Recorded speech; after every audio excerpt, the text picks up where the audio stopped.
चोरी, हिंसा और पराई स्त्री से व्यभिचार, ये पापी पुरुष का लक्षण है।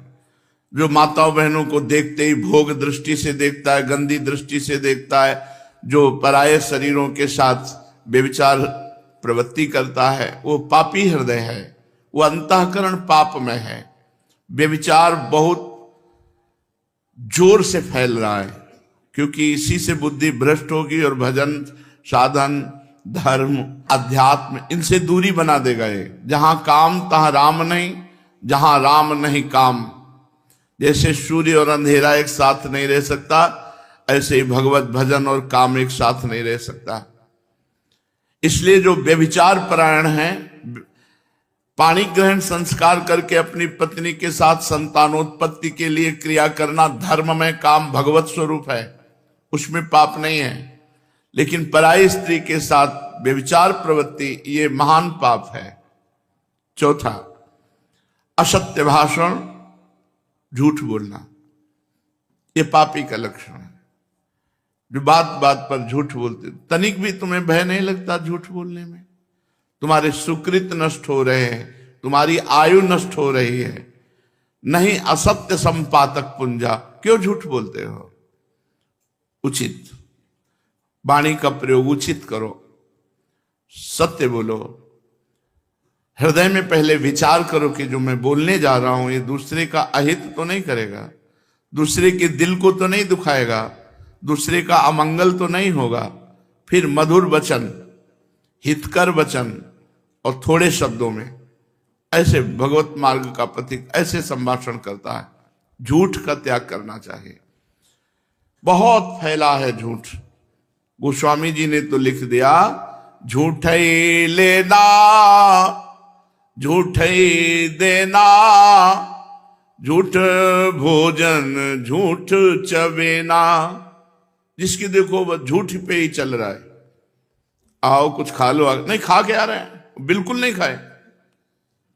झूठ बोलने का एक ऐसा बात को सजा करके बोले, झूठ बोलकर देखो हम निकल गए। कहां से निकल गए तुम?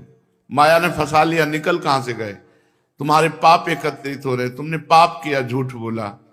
पर आज कलिकाल का इतना प्रचंड तांडव है कि कोई ये समझ ही नहीं रहा कि व्यभिचार पाप है, झूठ बोलना पाप है, हिंसा करना, मांस खाना ये पाप है, चोरी करना पाप है, ये समझ ही नहीं रहा।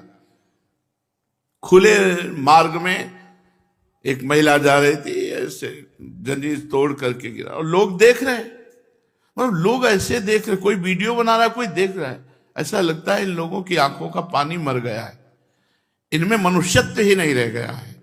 अरे मनुष्यत्व हो तो अपने प्राणों की बाजी लगाकर रक्षा करनी चाहिए। परहित लाग तजय जो देही, संतत संत प्रशंसा तेही। ये ऐसी कायरता, ऐसा पौरुषत्वहीनता आ रही है कि एक आदमी को 4 आदमी मिलकर के परेशान कर रहे हैं, कोई बोलने वाला नहीं, कोई बोलने वाला। और मनोरंजन और वीडियो बना लेंगे, उसको बचाने की चेष्टा नहीं की जाएगी। एक आदमी का एक्सीडेंट हुआ पड़ा है, आदमी कार से निकलता है, खिड़की खोली, वीडियो बनाया, चल दिया। ऐसी पशुता आती जा रही है, स्वार्थ वृत्ति आती जा रही है। क्यों? क्योंकि पाप हृदय में विराजमान है। 5वां, चुगली करना।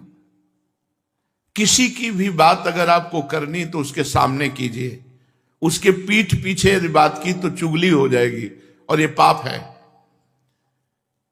किसी की भी बात करनी तो उसके सामने कीजिए और उसको संबोधन कीजिए, आपने ऐसा किया, आप इसको सुधारिए, तो वो तो हितकर बात हो जाएगी। लेकिन उसके पीछे चले जाने के बाद जब उसकी बात होती है, उसे चुगली कहते हैं और वो पाप होती है। प्रायः ये भी हम पाप नहीं समझते हैं। जहां वो गया देखा गए, बस उसके पीछे उसकी बात निंदा करने लगे, उसकी बात करने लगे, वो चुगली होती है। ये ही सब भजन को न करने देते हैं, न बढ़ाने देते हैं, न पचाने देते हैं। यही पाप प्रवृत्तियां जिनको हम सावधानी से त्याग नहीं पाते, ये हमारे भजन को छीण करती रहती है। 6वां, पराये अधिकार को अपने में लेने की चेष्टा, किसी की जमीन, किसी की वस्तु, किसी की, बहुत चालबाजियां। क्या करोगे, मर जाओगे यार। ये सब बांध के ले जाओगे, खोपड़ी में बांध के, खोपड़ी भी यही फोड़ दी जाएगी तुम्हारी। एक कपाल क्रिया होती है, वो उसमें श्मशान में होती है, जलती हुई लुखाठी से सर को फोड़ा जाता है। तुम जिंदगी भर खोपड़ी लगाते रहे संसार में, अब तुम्हारी खोपड़ी फोड़ी जाएगी, अंतिम में खोपड़ी भी फोड़ दी जाती है।